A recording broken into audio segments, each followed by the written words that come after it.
Now, the fifth way of using the present simple is instructions and directions. Yes, this is like orders.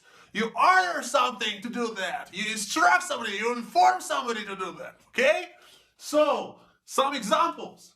You walk for 100 meters and you turn left. And then you see Mr. Mark. Okay, so you can avoid this you. You can say walk for 100 meters and turn left. It's not necessary to use you, but you can. Okay, the next example. You open your book at page 43 and you see the rule about the present simple at page 443, yes? It doesn't matter the page, but you'll see that rule. Okay, so the third example. And this will be your homework for the next time.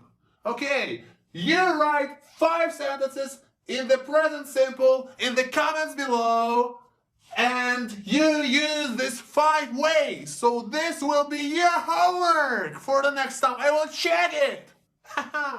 Alright, so, and the final example, what you have to do is you subscribe to my channel, you share and like this video, and you press the bell button beneath not to miss the next video from me, okay? So, see you, bye bye!